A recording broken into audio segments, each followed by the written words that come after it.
Hello students, आज हम आपको class 12 chapter 2 electrostatic potential and capacitance के एमसीक्यू करा रहे हैं।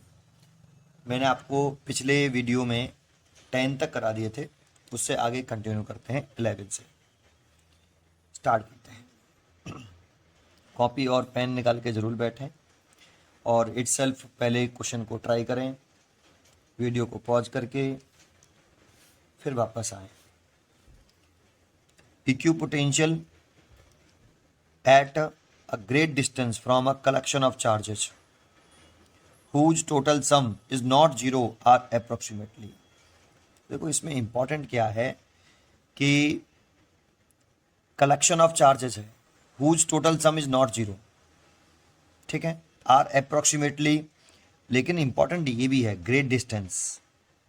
और इक्विपोटेंशियल सरफेस कैसा होगा? स्फीयर होगा, प्लेन सरफेस होगा, और ये दो चॉइस दे रखी है। तो हम 11 वाले क्वेश्चन का आंसर बताएंगे आपको कि इसका आंसर ए है। कैसे? तो उसको समझते हैं, थोड़ा सा लिख के दिखाता हूँ आपको और फिर एक्सप्लेन भी कर दूंगा, लिखने ही से ही समझ में आ जाएगा। 11 collection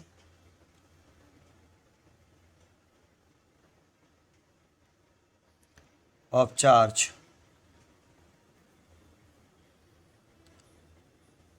located at a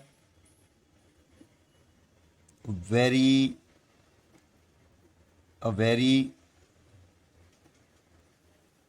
large distance। Large ये इंपॉर्टेंट है। कलेक्शन ऑफ चार्ज तो है located at very large distance can be considered as considered as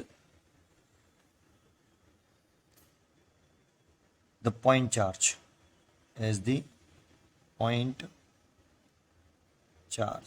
बस यहीं तक लिखना है। तो आपको ये तो मालूम होगा कि जो पॉइंट चार्ज होता है उसका इक्विपोटेंशियल सरफेस कैसा होता है? स्फेरिकल शेप का होता है। देयरफॉर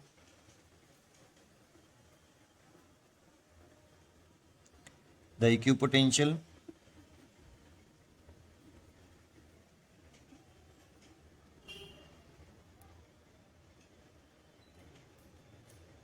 points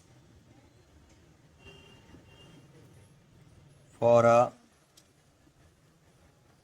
point charge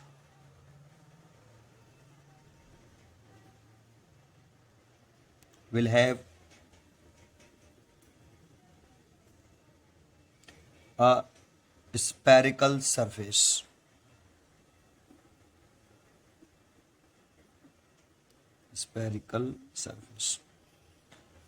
अब देखो, इसको थोड़ा सा एक्सप्लेन करने के लिए एक पॉइंट बोलता हूं। Collection of charge is located at a very large distance can be considered as a point charge. ऐसा क्यों बोला? देखो, सन कितना बड़ा होता है सन काफी बड़ा। लेकिन अब उस सन को हम बहुत दूर से देखते हैं तो हमें कैसे दिखता है? बहुत छोटा, मतलब एक पॉइंट की तरह से दिखता है। पॉइंट की तरह से तो नहीं, लेकिन एक स्फीयर जैसा दिखता है, लेकिन दूर से बहुत छोटा दिख रहा है। ऐसे ही अगर आपका ये कह सकते हो कि अगर कलेक्शन ऑफ चार्ज लोकेटेड है at very large distance can be considered as the point charge. उसे पॉइंट चार्ज हम कंसीडर कर सकते हैं, बहुत दूर से देखें तो इसीलिए। और पॉइंट चार्ज है तो अगर इसे पॉइंट चार्ज बना लिया हमने ये, और इससे अगर हम एक इक्विपोटेंशियल सरफेस बनाएं तो इस पॉइंट चार्ज से हमें एक सरफेस बनाना चाहिए। कैसा? स्फेरिकल शेप का, जिससे उसके सरफेस पर एवरी पॉइंट पर पोटेंशियल कैसा रहे? सेम। और ये सेंटर पर लाई करना चाहिए। यहाँ पर अगर आप बहुत छोटे छोटे देखोगे तो ऐसे बहुत छोटे छोटे पॉइंट चार्जेस हैं, और कलेक्शन ऑफ चार्ज है वो ट्रीट कर सकता है एज अ पॉइंट चार्ज, और उसका शेप आ सकती है कैसी? इक्विपोटेंशियल सरफेस की spherical shape.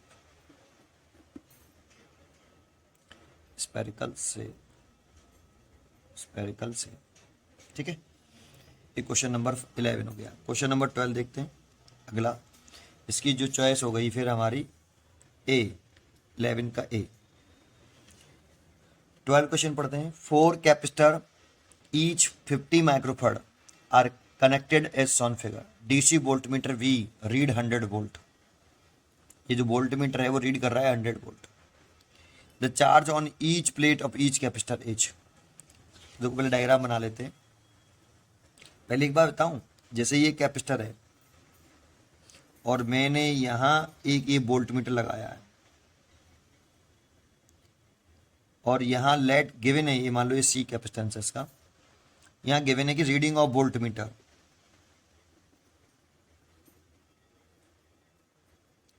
Reading of voltmeter वो 100 वोल्ट है। तो ये क्या रीड कर रहा है जानते हो? इस वोल्टमीटर का एक एंड सपोज कर लो इस वाले पॉइंट से कनेक्टेड है, लेट कर लो ए से, और दूसरा एंड वोल्टमीटर का इससे कनेक्टेड है बी से। तो एक्चुअल में रीडिंग ऑफ वोल्टमीटर जो ये रीड कर रहा है, ये पोटेंशियल डिफरेंस रीड कर रहा है between points A and B. या ये कह सकते हो इस कैपेसिटर की जो पॉजिटिव प्लेट है वो ए पॉइंट से कनेक्टेड है और दूसरी प्लेट डायरेक्टली बी से पॉइंट से कनेक्टेड है। एक्चुअल में ये रीड कर रहा है पोटेंशियल डिफरेंस अक्रॉस ये वाला कैपेसिटर। इस कैपेसिटर के अक्रॉस जो है पोटेंशियल डिफरेंस कितना है इसको रीड कर रहा है। तो ये जो 100 वोल्ट है इस कैपेसिटर के अक्रॉस पोटेंशियल डिफरेंस है, आप ये कह सकते हो। बस यही कंसेप्ट है इसमें। अगर आपको कोई कंसेप्ट समझ में आता है तो डायग्राम बना लेते हैं कि क्वेश्चन में क्या क्वेश्चन है। उसने इस तरीके से डायग्राम बना रखा है।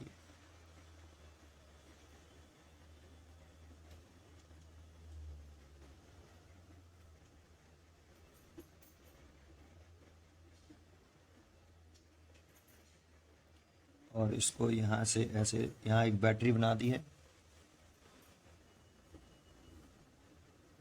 ऐसे, और इस जगह पर उसने एक वोल्ट मीटर लगा रखा है भाई। यहाँ नहीं, सॉरी यहाँ लगाया इस जगह पे, ये नहीं ऐसे। और ये सारे कैपेसिटर जो हैं 50 माइक्रोफैराड के हैं। ये C1 कह लेते हैं, ये C2, ये C3 और ये C4। और सारे के सारे C1, C2, C3, C4 सब 50 माइक्रोकुलाम के हैं, माइक्रोफैराड के हैं सॉरी। और रीडिंग ऑफ वोल्टमीटर दे रखी है यहाँ पे आपको, reading of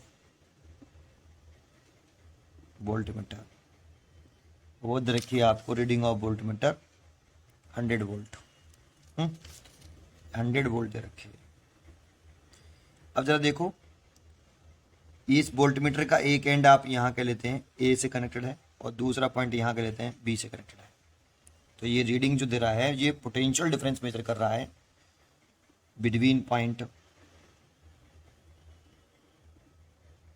A and B. और इस कैपेसिटर की ये वाली प्लेट डायरेक्टली ए से कनेक्टेड है और दूसरी वाली प्लेट डायरेक्टली बी से। ऐसे इस कैपेसिटर की डायरेक्टली एक ए से है और दूसरी बी से है। और वैसे भी आपको मालूम है दोनों कैपेसिटर किसमें गिवन है, पैरेलल कॉम्बिनेशन में अरेंज है। ये प्लस माइनस, ये प्लस ये माइनस, डायग्राम में बना हुआ है। और पैरेलल कॉम्बिनेशन में पोटेंशियल डिफरेंस सेम होते हैं। तो देखो इसकी एक प्लेट डायरेक्टली ए से है, दूसरी प्लेट बी से है, इसकी भी एक प्लेट ए से है और दूसरी प्लेट डायरेक्टली बी से है। तो एक्चुअल में ये potential difference across capacitor C1 कह सकते हो और इसी को आप potential difference across capacitor C2 भी कह सकते हो। तो C1 के अक्रॉस पोटेंशियल डिफरेंस भी 100 वोल्ट है और C2 के अक्रॉस पोटेंशियल डिफरेंस भी 100 वोल्ट है।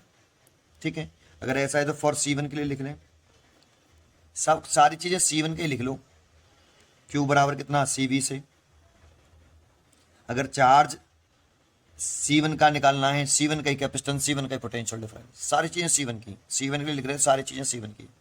तो चार्ज ऑन C1 निकले आएगा, चार्ज ऑन C1 कितना, कैपेसिटेंस ऑफ C1 और पोटेंशियल भी V1 का, C1 का, सब कुछ C1 का। तो C1 का जो कैपेसिटेंस है वो तो 50 माइक्रोफैराड है, 50 माइक्रोफैराड तो माइनस के 6 फैराड, और V1 है 100 वोल्ट। तो ये हो गया 5000 इंटू 10 की पावर माइनस के 6, तो ये हो गया 5 इंटू 10 की पावर माइनस के 3 कूलम। इतना चार्ज C1 पर आया, तो C1 पे चार्ज आपका Q आया, इसे मैंने Q लेट कर लिया, आया। तो इस पर अगर चार्ज Q है तो इस वाले पे चार्ज है आपका Q, ऐसे, या कह सकते हो Q1 कह दिया तो Q1 ही कह लेता हूँ, चलो। ऐसे ही अगर चार्ज ऑन C3 C2 निकालते आप, चार्ज ऑन C2 तो सेम ही आएगा, Q2 बराबर, अब सारी चीज़ें C2 का लिखेंगे, C2 का ही चार्ज, C2 का ही कैपेसिटेंस, C2 का ही पोटेंशियल डिफरेंस, लेकिन C2 का पोटेंशियल डिफरेंस 100 वोल्ट है और कैपेसिटेंस भी सेम है, तो इसीलिए इसकी वैल्यू कितनी आएगी, 5 इंटू 10 की पावर माइनस के 3 कूलम ही आ जाएगी। तो इस पर भी चार्ज सेम आ रहा है। अब ये चार्ज इधर से आ रहा है, ये चार्ज इधर से आ रहा है, मीट करेगा, तो ये जो चार्ज हो जाएगा यहाँ पे वो Q1 प्लस Q2 हो जाएगा। फिर यहाँ पे आके चार्ज अगेन 2 पार्ट्स में डिवाइड हो रहा है और इन दोनों के कैपेसिटेंस कैसे हैं, इक्वल हैं, तो चार्ज इक्वल पार्ट्स में डिवाइड होगा, और चार्ज इन दोनों का कैपेसिटेंस इक्वल है तो चार्ज 2 इक्वल पार्ट्स में डिवाइड होगा, तो इस पर ये दोनों चार्ज इक्वल है, Q1 Q2 दोनों इक्वल हैं, तो इसीलिए इस पर भी चार्ज कितना जाएगा, एक पे मतलब बराबर बराबर डिवाइड हो जाएगा भाई, ये दोनों बराबर हैं, ये भी Q है, ये भी Q है, तो ये 2Q ऐसे, और 2Q है तो इस पर से Q इधर चला जाएगा, Q इधर चला जाएगा, तो इसीलिए ईच कैपेसिटर पे जो चार्ज आएगा वो इतना ही होगा, 5 इंटू, इसलिए इसकी जो चॉइस हो जाएगी बी चॉइस, 12 का B, 12 B is the right answer. Next question देखते हैं, 13, a parallel plate capacitor is made of 2 dielectric block in series, बोल ही दिया कि सीरीज में है। One of the block has thickness D1, इसकी थिकनेस D1 है, डाइलेक्ट्रिक कांस्टेंट K1 है, other has thickness D2, dielectric constant K2, और ये दोनों सीरीज में है। This arrangement can be thought as a dielectric slab of thickness D, पूरे को D बोल रहा है यहाँ से यहाँ तक थिकनेस को, D बराबर D1 plus BD2, the effective dielectric constant K, और पूरे का डाइलेक्ट्रिक कांस्टेंट K मान रहा है, this the K as, choice पूछ रहा है कि कौन सी चॉइस सही है, तो क्वेश्चन करते हैं। ये क्वेश्चन नंबर 13, देखो पहले उसने कहा कि एक ये ऐसे है और इसमें इसने वाले में एक मटेरियल भरा है, डाइलेक्ट्रिक मटेरियल, जिसका डाइलेक्ट्रिक कांस्टेंट K1 है, और इसकी जो सेपरेशन है ये वाली, ये D1 है, और इसमें कोई दूसरा डाइलेक्ट्रिक मटेरियल भरा है, ये वाला, इसका डाइलेक्ट्रिक कांस्टेंट K2 है, और ये सेपरेशन जो है ये D2 है, ठीक है। इसका कैपेसिटेंस C1 मान लेते हैं और इसका कैपेसिटेंस C2, और सीरीज में बोली दिया है कि C1 C2 ये दोनों कैसे हैं, C1 and C2 are in series, question में बोला है सीरीज। तो C1 की वैल्यू पहले लिख लेते हैं, तो C1 is equal to epsilon naught A K, ये पैरेलल प्लेट कैपेसिटर का फॉर्मूला होता है, अपॉन D होता है, लेकिन देखो फॉर्मूला तो ये होता है C is equal to epsilon 0 A K by D, ये, लेकिन इसका जो डाइलेक्ट्रिक मटेरियल है का कांस्टेंट, डाइलेक्ट्रिक मटेरियल का कांस्टेंट जो है वो कितना है, K1, और एरिया तो सेम ही है, इसका भी प्लेट एरिया और इसका भी प्लेट एरिया सेम है। प्लेट सेपरेशन इसकी कितनी है, D1 बता रहा है, D1 मटेरियल, D1 डिस्टेंस तक भरा हुआ है। ऐसे C2 की वैल्यू लिखें तो epsilon naught A K2 over D2 ऐसे। अब ये सीरीज में रखे हैं तो इनका सीरीज इक्विवेलेंट कैपेसिटेंस निकाल लो, 1/C इक्विवेलेंट, या C इक्विवेलेंट लिख लेते हैं, is equal to 1/C1 plus 1/C2, तो 1/C1 की वैल्यू पुट कर दें, एप्सिलॉन नॉट A K1, और D1 कहाँ पहुँच जाएगा, ऊपर, ऐसी 1 एप्सिलॉन नॉट A K2, और D2 कहाँ पहुँच जाएगा, ऊपर। यहाँ से 1 एप्सिलॉन नॉट A कॉमन आ गया, ये हो गया D1/K1 प्लस D2/K2, ये 1/C इक्वलेंट, इसका ऐसे मल्टीप्लाई, इसका ऐसे मल्टीप्लाई, तो epsilon naught A is equal to C equivalent, और ये आ गया D1/K1 प्लस D2/K2, तो सी इक्वलेंट आ गया यहाँ से एप्सिलॉन नॉट ए ओवर, नीचे आ जाएगा d1 over k1 plus d2 over k2। आप इसे ऐसे भी लिख सकते हो एप्सिलॉन नॉट ए, और नीचे से आप k1 k2 एलसीएम ले लोगे तो वो ऊपर पहुंच जाएगा, और यहाँ आएगा d1 k2 और d2 k1। भाई k1 k2 एलसीएम लिया तो k1 k2 एलसीएम ऊपर पहुंच गया और ये ऐसे आ गया, ये सी इक्वलेंट आ गया। ये तो फर्स्ट केस हो गया। अब सेकंड केस में क्या कह रहा है वो आपसे, सेकंड केस में कह रहा है, सेकंड केस में कह रहा है कि ये जो है पूरा की पूरा एक कैपेसिटेंस मान लो, D इज इक्वल टू कितना d1 प्लस d2, और इस पूरे में एक ही डाइलेक्ट्रिक मेटल भर लो, ये K, तब C इक्वलेंट कितना आएगा बेटा, तो epsilon naught A K over D की वैल्यू लिख सकते हो आप d1 प्लस d2 ऐसे। अब इन दोनों को आप इक्वल कर लो, इसी को इक्वलेंट बोल रहा है, K की वैल्यू पूछ रहा है, तो इन दोनों को इक्वल कर देते हैं। तो epsilon naught A K over d1 plus d2 is equal to epsilon naught A k1 k2 over d1 k2 plus d2 k1।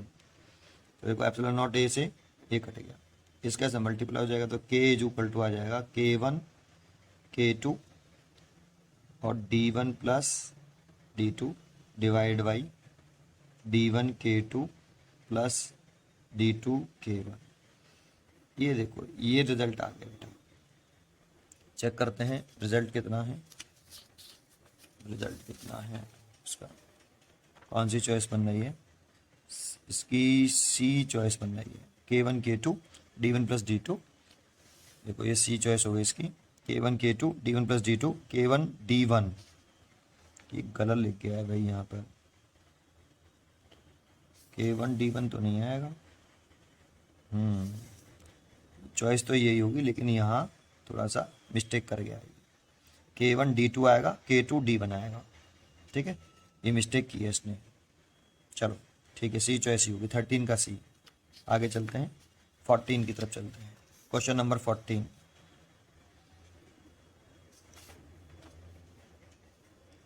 equipotential surfaces are closer in regions of large electric field compared to region of lower electric field, ठीक है, will be more crowded near sharp edges of a conductor, will be more crowded near region for large charge densities, all of the above, ठीक है। तो देखो equipotential surface के लिए कह रहा है, तो एक फॉर्मूला आपने सुना हो, E is equal to minus का dv ओवर dr। देखो इसका मतलब समझाता हूं, जैसे एक सरफेस उसने ऐसे बनाया, फिर उसने दूसरा सरफेस जो बनाया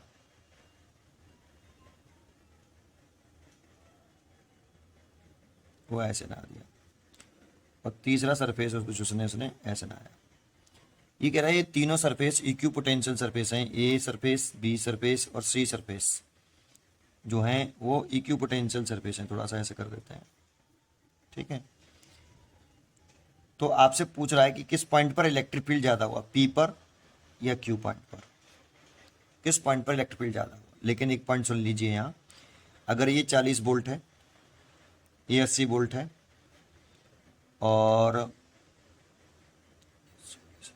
ये 120 वोल्ट है, इसके सरफेस पर every point of potential 40 volt, इसके every point of potential 80 volt, और इसके सरफेस पर every point of potential 120 volt, that means equipotential surfaces.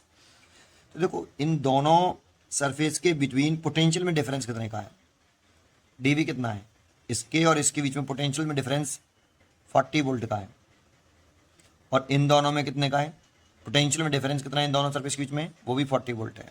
तो इफ अगर डीवी कैसा रहे, पोटेंशियल डिफरेंस कैसा रहे, कांस्टेंट, ये तो E proportional to 1 over dr रहेगा ऐसे।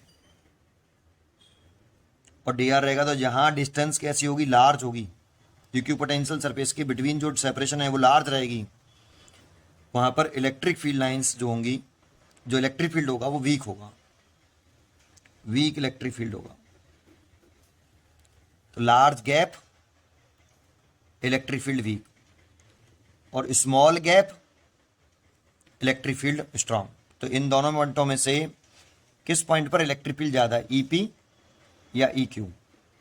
तो जहाँ लार्ज गैप है, तो यहाँ पे गैप कैसा है, लार्ज है, तो इलेक्ट्रिक फील्ड वीक है, इसीलिए क्यू पॉइंट पर इलेक्ट्रिक फील्ड ज़्यादा होगा। तो जहाँ इलेक्ट्रिक फील्ड ज़्यादा होगा वहाँ इक्यू पोटेंशियल सरफेसेस पास पास होंगे, ये इंपॉर्टेंट है बस केवल, लेकिन इसके लिए डीवी कांस्टेंट रहना चाहिए। अब क्वेश्चन जो है हमारा, अगर आपको ये कंसेप्ट समझ में आया, तो ये कह रहा है are closer equipotential surfaces are closer. तो देखो ये इक्विपोटेंशियल सरफेसेस हैं, ये क्या है, मैंने ये जो बनाए हैं ये इक्विपोटेंशियल सरफेस बनाए हैं। इसमें इक्विपोटेंशियल सरफेस कहाँ पर ज़्यादा क्लोजर है, जहाँ इलेक्ट्रिक फील्ड स्ट्रांग है या वीक है। तो इलेक्ट्रिक फील्ड स्ट्रांग होगा वहाँ क्लोजर होंगे, इलेक्ट्रिक फील्ड जितना ज़्यादा उतना इक्विपोटेंशियल सरफेस क्लोजर होंगे। तो are closer in region large electric field, बिल्कुल ठीक कह रहा है, compare to the region lower electric field. देखो ये डायग्राम दिख रहा है आपको, तो इसीलिए हम ये कहेंगे कि ये चॉइस करेक्ट है। पर सारी चॉइस चेक कर लेनी चाहिए, क्योंकि ऑल ऑफ दी एबव भी वर्ड यूज़ कर रहा है, तो दूसरी चॉइस भी चेक कर लेते हैं। Will be more crowded near the sharp edge of a conductor. अब आपको मालूम होगा कि किसी भी कंडक्टर पर जो चार्ज डिस्ट्रीब्यूट होता है वो आउटर सरफेस पर डिस्ट्रीब्यूट होता है। हम किसी भी कंडक्टर को चार्ज देते हैं तो सारा के सारा चार्ज उस कंडक्टर के आउटर सरफेस पर डिस्ट्रीब्यूट होता है। अब ये जान लेते हैं कि वो यूनिफॉर्मली डिस्ट्रीब्यूट होगा या सब जगह पर सेम होगा, या चार्ज का डिस्ट्रीब्यूशन या नॉन यूनिफॉर्म होगा। अगर स्पेरिकल शेप का कंडक्टर है, ये स्पेरिकल शेप का कंडक्टर है, स्पेरिकल, तो इस कंडक्टर को अगर हम चार्ज देंगे तो सारा के सारा चार्ज उस कंडक्टर के आउटर सरफेस पर यूनिफॉर्मली डिस्ट्रीब्यूट होगा, सब जगह बराबर बराबर होगा। लेकिन अगर कोई कंडक्टर ऐसा है जिसमें शार्प पॉइंट है, ऐसे ऐसे, तो जो सारा चार्ज जो होता है, जो शार्प एज होता है, यहाँ नुकीला पॉइंट जो होता है, वहां पर चार्ज बहुत ज्यादा इकट्ठा होता है। और जो ये शार्प एज है और ये फ्लैट है, फ्लैट पे चार्ज जो होता है बहुत दूर दूर होता है, और कर्व पर ऐसे, तो सबसे ज़्यादा चार्ज यहीं ज़्यादा इकट्ठा होगा, शार्प एज पर, क्योंकि सरफेस चार्ज डेंसिटी जो होती है वो चार्ज पर यूनिट एरिया होती है। तो जो सरफेस चार्ज डेंसिटी ज़्यादा होगी वो यहीं सबसे ज़्यादा चार्ज डेंसिटी होगी, क्योंकि यहाँ पर एरिया कैसा हो जाएगा, स्मॉल, एरिया स्मॉल तो सरफेस चार्ज डेंसिटी ज़्यादा, तो यहाँ पर सरफेस चार्ज डेंसिटी लार्ज होगी। और जहाँ चार्ज ज़्यादा इकट्ठा होगा वहाँ इलेक्ट्रिक फील्ड भी ज़्यादा होगा, जहाँ चार्ज ज़्यादा, क्योंकि चार्ज ही इलेक्ट्रिक फील्ड पैदा करता है, प्रोड्यूस करता है। तो इलेक्ट्रिक फील्ड जब ज़्यादा होगा, जहाँ इलेक्ट्रिक फील्ड ज़्यादा होगा वहाँ इक्विपोटेंशियल सरफेस ज़्यादा पास पास बनेंगे। तो इस वाली चॉइस में भी ये भी चॉइस करेक्ट चॉइस है। तो हम लिख सकते हैं will more crowded near the sharp edge of a conductor, बिल्कुल right. Will more crowded near the region of large charge density, और ये चार्ज एक ही बात है, ये दोनों सेंटेंस एक ही जैसे हैं। चार्ज डेंसिटी वर्ड यूज़ की है सीधा सीधा, इसमें शार्प एज यूज़ कर दिया, यहाँ चार्ज डेंसिटी यूज़ करती है, तो ऑल ऑफ दी एबव, इसीलिए इसकी जो डी है, डी चॉइस है करेक्ट आंसर। ठीक है, क्वेश्चन नंबर 15 देखते हैं। अगला क्वेश्चन नंबर 15 की तरफ चले। तो क्वेश्चन नंबर 15 क्या कह रहा है, a 2 microfarad capacitor is charge to 200 volt and then battery is disconnected. तो देखो पहले उसने कहा एक कैपेसिटर है ऐसे C1 और इसका कैपेसिटेंस है 2 माइक्रोफैराड, और इसको चार्ज किया हमने एक बैटरी से जिसका पोटेंशियल डिफरेंस मैं मान लेता हूँ गिवन है कितना, 200 वोल्ट। तो कितना चार्ज हो जाएगा भाई ये, तो Q equal to Q1 late कर लेते हैं C1 V1। तो C1 की वैल्यू 2 इंटू 10 की पावर -6 फैराड, और ये 200, ये 400 इंटू 10 की पावर -6 कुला, ये 2 microfarad capacitor charge to 200 volt and then battery disconnected. अब बैटरी को डिस्कनेक्ट कर दिया, इफ बैटरी इज डिस्कनेक्टेड। तो ये हमारे पास, अब बैटरी डिस्कनेक्ट कर देंगे तो ये हमारे पास कैपेसिटर जो आएगा वो चार्ज कैपेसिटर आएगा। इस पर कितना चार्ज होगा, Q1। ऐसे अनचार्ज नहीं होगा, पहले अनचार्ज था, इस 100 वोल्ट 200 वोल्ट की बैटरी से उसे चार्ज कर लिया है, तो इसमें चार्ज है। ठीक है, अब आगे क्या कह रहा है, when it is connected in parallel to under uncharged capacitor. अब दूसरा कंडक्टर है हमारे पास, दूसरा कैपेसिटर है ये, इस दूसरा कैपेसिटर है, उसका कैपेसिटेंस ही पूछ रहा है लेकिन गिवन नहीं है, C2, लेकिन ये अनचार्ज है, इस पर कितना चार्ज है, 0। अभी इन दोनों को कनेक्ट किया है कि कनेक्ट करने से पहले है, तो बिफोर कनेक्शन। अभी हमने इनको कनेक्ट नहीं किया, बिफोर कनेक्शन है। ठीक है, तो कह रहा है कि when it is connected in parallel to under uncharged capacitor, connect करने से पहले वो अनचार्ज था, the potential difference between the plates of both is 40 volt, the capacitance of the other capacitor is. तो कनेक्ट करने से पहले ये है। अब इन दोनों को उसने कनेक्ट कर लिया, ये चार्ज कैपेसिटर है और ये अनचार्ज कैपेसिटर है। ये आफ्टर कनेक्शन की सेंटेंस लिख रहे हैं, आफ्टर कनेक्शन कनेक्ट कर लिया, ये C1 और ये C2। तो आपको याद हो कि जब हम दो कंडक्टर को कनेक्ट करते हैं आपस में, तो उनका चार्ज का आदान प्रदान, चार्ज का जो डिस्ट्रीब्यूशन है वो तब तक होता रहता है जब तक कि पोटेंशियल कैसा ना हो जाए, सेम ना हो जाए। तो इनके पोटेंशियल जैसे सेम हो जाएंगे तो उसको बोलेंगे हम कॉमन पोटेंशियल। और जैसे ही आपका पोटेंशियल दोनों के सेम होंगे, चार्ज का फ्लो ना एक कैपेसिटर से दूसरे कैपेसिटर की तरफ जाना बंद हो जाएगा। तो अब इसका चार्ज चेंज हो गया हुआ, Q1 डैश Q2 डैश। तो कॉमन पोटेंशियल का आपको फॉर्मूला लर्न है, तो कॉमन पोटेंशियल का फॉर्मूला होता है, common potential V is equal to होता है Q1 प्लस Q2। यहाँ पे हम जो चार्ज लिखते हैं वो बिफोर कनेक्शन लिखते हैं। वैसे तो टोटल चार्ज होता है वो कंजर्व रहता है, लेकिन ये बिफोर कनेक्शन टोटल चार्ज है। इस पर Q1 था, इस पर 0 है। ठीक है, अब इस पर कितना हो जाएगा, इस पर कितना हो जाएगा वो हमें नहीं मालूम, बट इन दोनों का जो सम होगा वो इन दोनों के सम के इक्वल ही रहेगा। चार्ज का लॉस नहीं होता, केवल कनेक्ट करने से केवल चार्ज का रीडिस्ट्रीब्यूशन होता है। ठीक है, तो यहाँ लिख सकते हो आप C1 प्लस C2, आपने ये फॉर्मूला पढ़ा हो।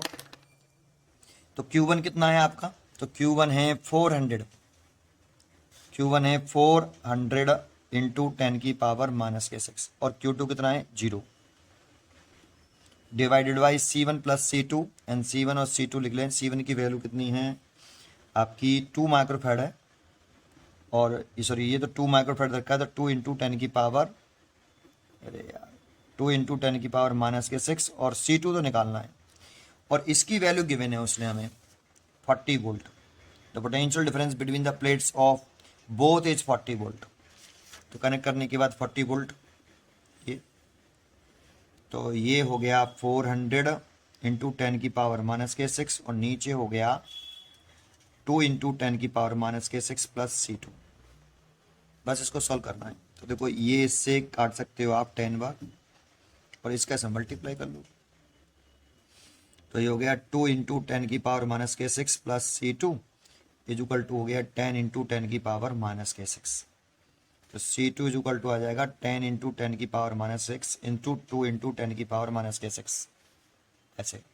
तो ये हो जाएगा आपका 8 इंटू 10 की power -6 farad, that means 8 microfarad. ये चॉइस हो गई। चेक करते हैं, इसका C चॉइस है, 15 का C is a right answer. ठीक है, अगला क्वेश्चन देखते हैं 16, क्वेश्चन नंबर 16। रीड करिए आप question 16। Two identical metal plates separated by distance d from a parallel plate capacitor. ठीक है, a metal sheet of thickness d/2 inserted between the plates. The ratio of the capacitance after the insertion of the sheet to that before insertion h। तो पहले एक काम करते हैं कि एक कैपेसिटर ना लेते हैं, ऐसे एक जैसी मेटल प्लेट है और ये एक दूसरे से स्मॉल डी डिस्टेंस प्लेट है ना। तो अभी प्लेट इंसर्ट नहीं कर रहे, तो इसमें बीच में एयर है, तो कैपेसिटेंस का सी नॉट मान लेते हैं। कितना हो गया, epsilon naught A by D. Plate का एरिया कंसीडर करा है ए बिफोर इंसर्शन हो गया, सीट इंसर्ट करने से पहले, ठीक है। अब इसी के बिटवीन अगर हम एक सीट इंसर्ट कर दें, प्लेट सेपरेशन तो डी ही है, और इसमें एक dy2 थिकनेस की एक सीट इंसर्ट कर रहे हैं, लेकिन इंपॉर्टेंट वर्ड उसमें जो मैं है वो बताऊंगा अभी आपको। इसकी ये थिकनेस जो है वो t है और जो t है वो dy2 है, लेकिन इंपॉर्टेंट है ये सीट डाइलेक्ट्रिक मटेरियल की नहीं है, मेटल है, ये इंपॉर्टेंट है। अब metal seat of thickness dy2, यही इंपॉर्टेंट है, मेटल वर्ड इंपॉर्टेंट है, क्योंकि मेटल का जो डाइलेक्ट्रिक कांस्टेंट होता है वो इनफाइनाइट होता है। तो कैपेसिटेंस का फॉर्मूला याद होगा आपने, जब थिकनेस पुट करते हैं तो epsilon naught A D minus के टी प्लस टी बाई के। लेकिन फॉर मेटल सीट है आपकी, तो मेटल सीट के लिए के की वैल्यू इनफाइनाइट होती है, तो सी डैश जो आ जाएगा वो एप्सिलॉन नॉट ए ओवर, ये एप्सिलॉन नॉट ए ओवर डी माइनस के टी आ जाएगा, डी माइनस के टी, और के इन्फिनिटी रख देंगे तो ये जीरो हो जाएगा, टी बाई के जीरो, तो इतना आ गया। और डी की वैल्यू दे रखी है उसने dy2, तो ये हो जाएगा epsilon naught A D minus T की वैल्यू रखी है dy2, और डी में से dy2 का सब्ट्रैक्ट करेंगे तो सी डैश जो आएगा वो एप्सिलॉन नॉट ए dy2, 2 पर पहुंच जाएगा, 2 epsilon naught A by D. अब रेशियो किसका पूछ रहा है वो देख लेते हैं। रेशियो पूछा है the ratio of capacitance after insertion of the seat, तो पहले आफ्टर वाला रखा है सी डैश और नीचे बिफोर रखा है सी नॉट, इन दोनों का रेशियो पूछ रहा है। तो सी डैश की वैल्यू तो 2 epsilon naught A by D है और इसकी value epsilon naught A by D है, ए से कैंसिल हो गया तो 2:1 आ गया, तो 2:1 बी, तो 16 का B is a right answer, 16 का B is a right answer. 17 question देखें, अच्छा क्वेश्चन है काफ़ी, 17 अच्छा क्वेश्चन है, रीड करिए आप, बहुत अच्छा क्वेश्चन है 17।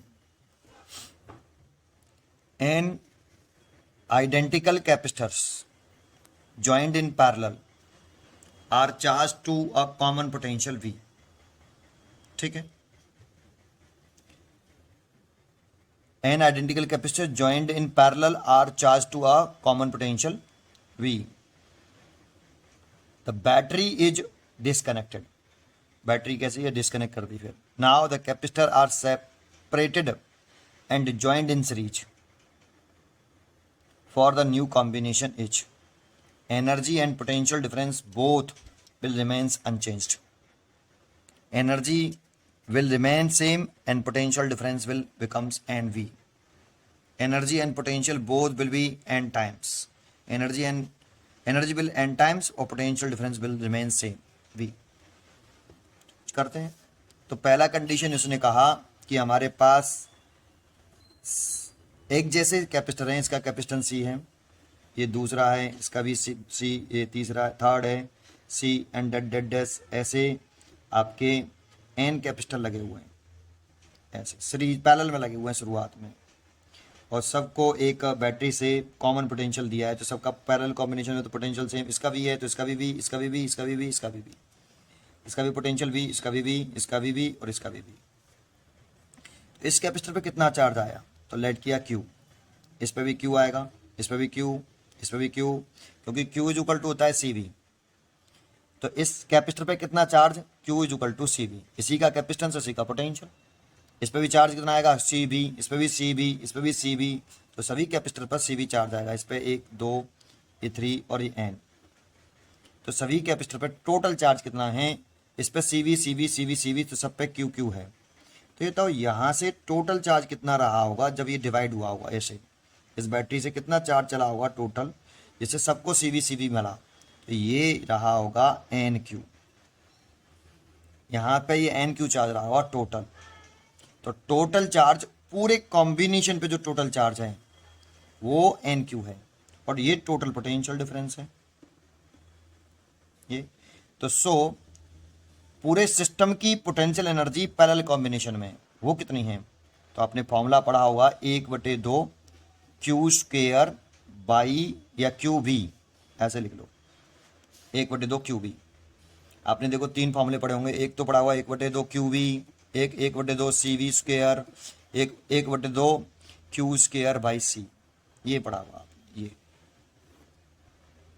तो आप 1/2 क्यू वी लिख लीजिए। ये टोटल पोटेंशियल डिफरेंस हो गया, ये टोटल चार्ज हो गया, तो ये पूरे सिस्टम की पोटेंशियल एनर्जी हो गई। देखो पूरे सिस्टम की निकालनी है, एक कैपेसिटर की नहीं निकालनी है एनर्जी, पूरे कॉम्बिनेशन की निकालनी है एनर्जी।